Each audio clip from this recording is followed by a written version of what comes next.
¿De dónde le surgió a usted esta idea de que podíamos invitar a que vive en Ecuador a Julian Assange? Primero, yo no dije invitarle a que viva en Ecuador. Yo lo que dije en el momento es que era necesario invitarle para conocer cómo había obtenido la información, qué era o qué estaba detrás de esa información y conocer todos los cables, porque creía que era importante para el gobierno ecuatoriano y para el Estado ecuatoriano conocer los cables sobre Ecuador y para los distintos países de América Latina conocer los cables sobre América Latina que decían, porque por ejemplo se podrían haber determinado algunas cosas, como un cable que se conoció después sobre cómo se gestaba el golpe de Estado ambiguo en Paraguay. Entonces yo decía invitarle a que venga aquí, que dé conferencias, que pueda ser entrevistado por los distintos medios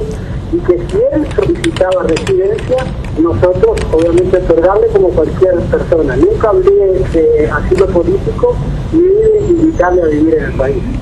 Pero en todo caso, después de su anuncio y como se hizo todo un lío, el presidente dijo que eso era a título personal.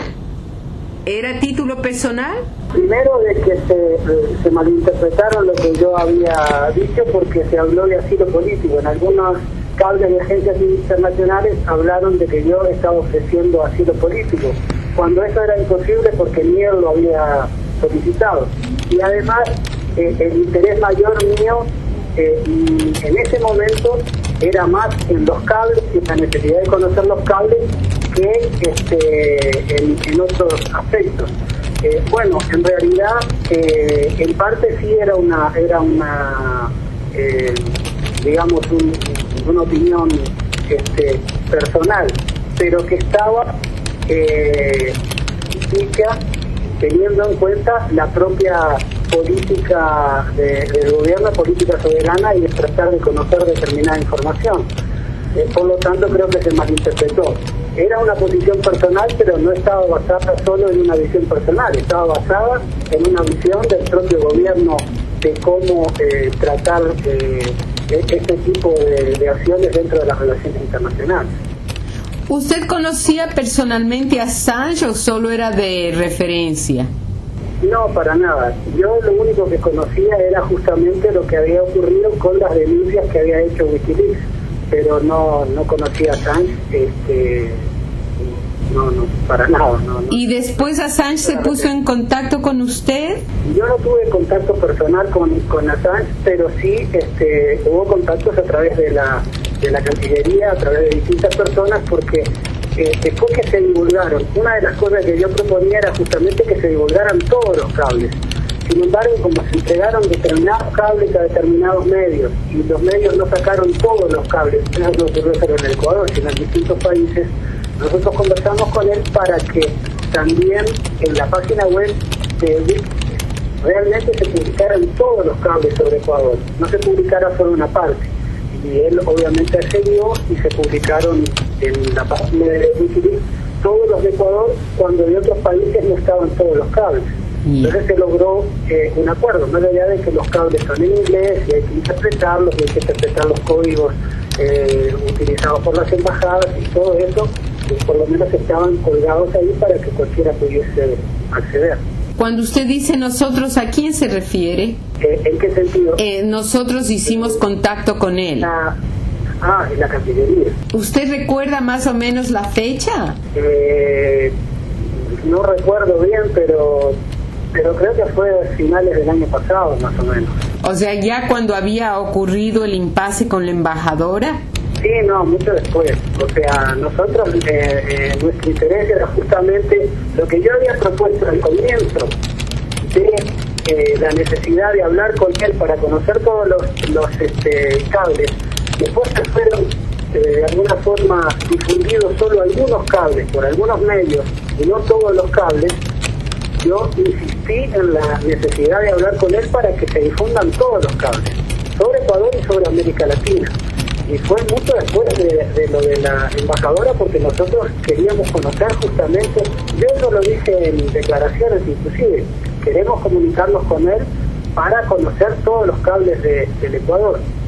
Y fue en ese sentido, fue mucho después de la declaración de persona no grata en la embajada de Estados Unidos. ¿Cuántos contactos hubo con él? O sea, ¿cómo se va desarrollando? Digo, me gustaría conocer para saber cómo es que él llega a la conclusión de que podía pedir asilo en Ecuador y no en otro país. Los contactos que tuvimos nosotros desde la Cancillería y en los que yo de alguna forma participé, no directamente hablando con él, pero directamente, digamos que dirigiendo las conversaciones, fueron muy pocos. No recuerdo bien, pero deben haber sido unos 2 o 3, algunos a través de mail, algunos a través de intermediarios, no directamente, pero justamente para conocer, sobre todo para conocer los cables, y después que fueron colgados los cables, y después, ¿sí, aló? Sí, estoy tomando notas y a la vez grabando. Ya.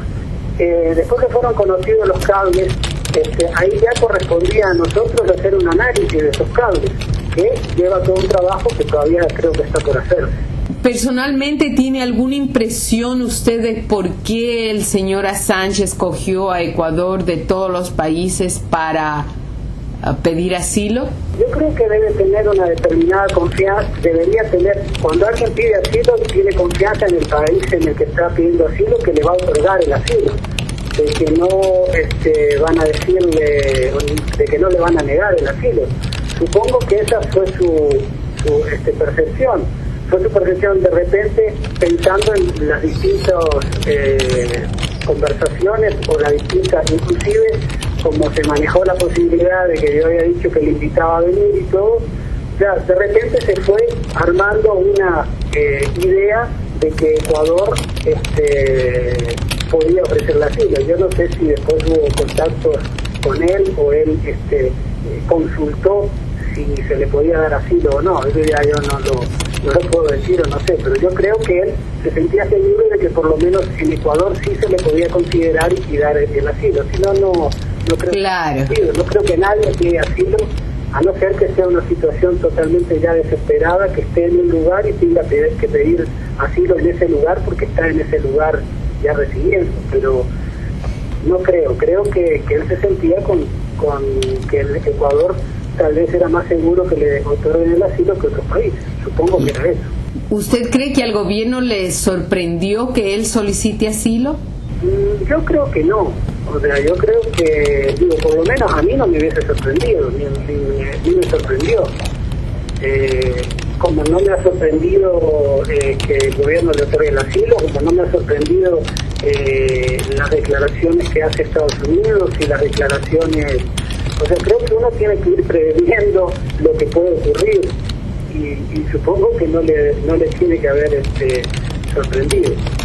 O no le debería haber sorprendido. Si le sorprendería, no sé, pero no le debería haber sorprendido porque uno, cuando está en determinados puestos, tiene que prevenir lo que va a venir en determinadas acciones que además tienen una repercusión importante a nivel internacional o a nivel mediático sobre todo. Más allá de que la repercusión internacional es más una repercusión mediática internacional. ¿Usted cree que es solo mediática? Yo creo que sobre todo mediática, que la repercusión, obviamente que tiene una repercusión en las relaciones con Gran Bretaña. En el sentido de que se van a enfriar las relaciones, pero no creo que va a tener otro tipo de repercusiones. Hay gente que dice que puede tener repercusiones comerciales, económicas, no, eso lo descarto totalmente. Creo que puede tener repercusiones en el ámbito político, sobre todo con el Reino Unido, pero no se va a ni a la Unión Europea ni a otros ámbitos. ¿Usted no cree, como dicen los empresarios, que va a haber repercusiones en las conversaciones sobre ese acuerdo con la Unión Europea para... no es un tratado de comercio, pero un acuerdo comercial? No, yo no creo. Yo creo que el tratado con la Unión Europea pasa por otro lado. Puede ser de que la Unión Europea ponga reparos si se siguen denunciando los tratados bilaterales de inversión. Ahí sí hay un reparo, porque la Unión Europea desde el principio dijo que no estaban de acuerdo con la denuncia de los tratados bilaterales de inversión. Pero eso es dentro del ámbito comercial. otro tema que está de alguna forma encapsulado en lo político diplomático, y creo que el propio Reino Unido lo ha tratado de mantener así, más allá inclusive de sus propias presiones. La propia amenaza de entrar en nuestra embajada tiene que ver también con esas presiones político-diplomáticas que ellos quieren o querían ejercer sobre el Ecuador. Como ex diplomático, ¿cuáles considera que son los escenarios para el señor Assange y para el Ecuador, dada la posición de Gran Bretaña? Yo creo que va a tener que darse una salida política. No existe otra posibilidad que salida política, porque ni Ecuador va a retirar el asilo, ni el Reino Unido va a otorgar el salvoconducto. Por lo tanto, van a tener que existir conversaciones políticas para ver una salida que inclusive sea honrosa para todas las partes. Y en ese sentido puede ser importante o la intermediación de alguna entidad multilateral, o directamente tratar el caso, llevar el caso tanto a Naciones Unidas como a la Corte Internacional de la Haya, en la que se pueda dilucidar una salida que sea honrosa para las distintas partes. Pero todo ello va a llevar tiempo, no es que se va a resolver de un momento para otro. Yo era de la idea de que se debería haber conversado antes, mucho más políticamente, y de la misma forma que el Reino Unido nos presiona o presionó al Ecuador, inclusive con la posibilidad de invadir nuestro territorio de nuestra embajada, nosotros hemos presionado también con una herramienta que en ese momento era una herramienta válida en conversaciones. Yo la digo ahora públicamente, pero en realidad se podría haber utilizado en conversaciones, como era otorgar o aceptar el asilo político, o en el inicio de las Olimpiadas o en el medio de las Olimpiadas, creando un hecho político mucho más trascendente a nivel internacional, en el que muchos atletas que se habían pronunciado a favor de Assange podrían haberse visto nuevamente pronunciándose y se podía haber creado. En conversaciones así, tal vez el Reino Unido hubiese, no sé, pensado de otra forma. En las conversaciones se ponen todas las cosas sobre la mesa. Yo creo que esas eran las herramientas que tenía en ese momento el Ecuador. Ahora las herramientas son recurrir a la Corte de la Haya, recurrir a las Naciones Unidas. El hecho de la amenaza que ha hecho el Reino Unido realmente de alguna forma le ha colocado a Ecuador con apoyos de distintos lados, inclusive de gobiernos que de repente no están muy de acuerdo, digamos, con el asilo, pero tampoco pueden aceptar una amenaza como la que hizo el Reino Unido, porque sería un precedente nefasto, porque cualquier país podría invadir una embajada mañana pasado si hubiese ocurrido esto. Finalmente yo creo que no va a ocurrir, pero creo que fue una medida bastante errada del Reino Unido. De lo que yo asumo, también fue una medida errada del Ecuador no haber esperado a que pasen los Juegos Olímpicos. Yo creo que sí. Yo creo que Ecuador debería, más allá de que el otorgamiento del asilo, la fundamentación es muy seria y muy trabajada, basada en todas las normas internacionales, las distintas normas internacionales.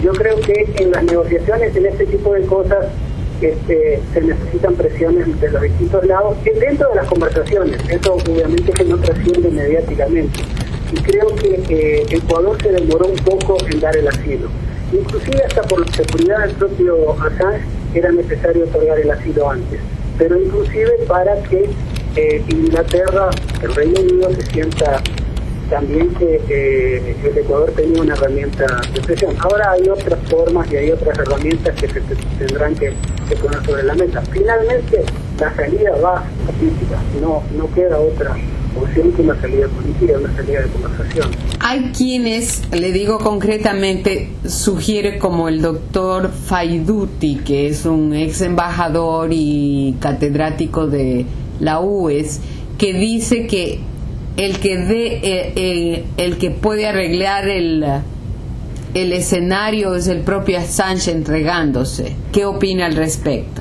Pero eso no se lo puede pedir Ecuador, eso lo tendría que asumir él mismo. Si él siente que tiene garantías en Suecia para...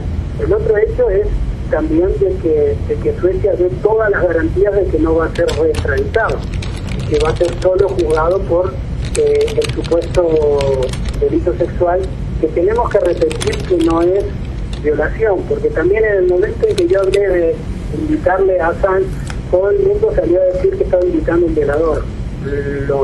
Las acusaciones que tienen no son de violación, son de otro tipo de delito sexual que se considera en Suecia, son indagaciones previas, no hay condena, lo que se le pide la extradición es para interrogarlo. Bueno, es bueno siempre igual recordarlo, pero de repente si Suecia puede dar todas las condiciones de que no sería reextraditado a Estados Unidos, puede ser también una opción. Hasta ahora no se han dado esas condicionantes. Y lo de que se entregue, eso corresponde a una decisión personal de él. No creo que Ecuador podría hacer una cosa de ella, porque sería además totalmente antiético otorgarle asilo y después decirle de entrega. Por supuesto. ¿Usted considera que el sistema judicial sueco es un sistema garantista y serio? Yo creo que acá se malinterpretó, supongo que se malinterpretó lo que querían decir el Ecuador, porque aquí no está en duda y no puede estar en duda la justicia sueca. La justicia sueca es una justicia que tiene toda una institucionalidad consagrada de años y reconocida. Eso es una cosa. Lo distinto es el caso Assange, que ya entra en un carácter que se involucra a lo político y lo humanitario. Se involucra a lo político por cómo se hace la denuncia por el supuesto delito sexual, por quién hace la denuncia, por las vinculaciones que tiene la denunciante, sobre todo la denunciante cristiana, porque la otra se retira. Entonces, el mismo caso, cómo se maneja meses después, recién después que se hacen todas las denuncias, eran las denuncias previas de asesinatos de efectivos estadounidenses, y después ya las denuncias o los cables diplomáticos. Entonces eso tiene otra implicancia que va contra el caso en sí, pero no se puede decir que la justicia sueca sea una justicia, no sé, que se le puede cuestionar, ¿no? ¿Y la justicia inglesa no le ha dado el debido proceso a Assange? El problema es que el caso en sí tiene una vinculación política. Ese es el problema de lo que ocurrió, porque también la justicia inglesa está extraditando a alguien, no por una condena, no están extraditando a un condenado, están extraditando a alguien para que sea interrogado, algo bastante raro. Pero a lo mejor esa es, estamos juzgando tal vez por lo que nosotros consideramos que aquí tiene que tener, le digo con respecto por ejemplo al caso de los banqueros, que se nos exige que ellos hayan sido sentenciados para proceder la extradición, los hermanos Isaías. Pero eso eso depende de las leyes de cada país. No estamos juzgando con nuestra creencia esto. No, pero también nosotros estamos juzgando, creo, con todo lo que hay alrededor del caso Assange, que tiene que ver con una implicancia política previa inclusive a el caso ya en sí de este supuesto delito sexual. Entonces sí hay una cuestión política atrás. Y lo otro es que, bueno, más allá de la justicia inglesa, obviamente que nosotros juzgamos también justamente no por nosotros, sino inclusive por lo que ocurre a nivel internacional. El propio Estados Unidos, para entregar a los banqueros, pide una sentencia. Y otros países, la mayoría de los países piden sentencia. Y lo otro es que Suecia, cuando se le pidió que interrogara esta embajada, Suecia declinó, bueno, no Suecia, la fiscalía que está llevando el caso declinó hacer esa posibilidad. Entonces hay una serie de elementos que... Pero no cree, haciendo yo de abogado del diablo, que también, ¿por qué voy a poner en tela de duda el valor judicial de mi sistema yendo a entrevistarlo en otro país? Porque yo tengo una persona que está en mi embajada, sobre la cual yo también he hecho determinados estudios y determinadas investigaciones y sé que tiene y que corre peligro de vida si es reextraditado. Por lo tanto, necesito que me des todas las garantías para yo dejarlo salir o no otorgarle el asilo, para dejarlo salir hacia tu país. Justamente eso es lo que planteaba Ecuador. Sobre todo la garantía de que no va a ser reextraditado y que va a ser solo juzgado, obviamente, por este caso. Pero si nosotros, es importante saber también el tema de quién es la denunciante, porque la denunciante a su vez ha sido denunciada por el Diario Público Español, que el Diario Público Español no es un diario de izquierda, es un diario de un conglomerado muy importante que de alguna forma es competidor de Prisa, o sea, del diario País, y que ha denunciado claramente que esta señora que le denuncia es la intermediaria entre el dinero que va de sectores de ultraderecha sueca de España y de Estados Unidos hacia la disidencia cubana. Por lo tanto, hay todo un entramado. ¿Cuál de las dos es esta persona? Porque hay dos. Anita, no recuerdo el nombre, pero es la que realmente mantiene la acusación. Porque la una es una fotógrafa y la otra es una persona de relaciones públicas. Claro, es la segunda, la que mantiene la acusación, porque la otra lo mantuvo. Y no es una acusación, es un pedido de interrogatorio para ver... Para determinar si tiene SIDA, sí.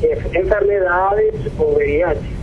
Bueno, le agradezco mucho por la entrevista. Bueno, no, de nada, a las órdenes.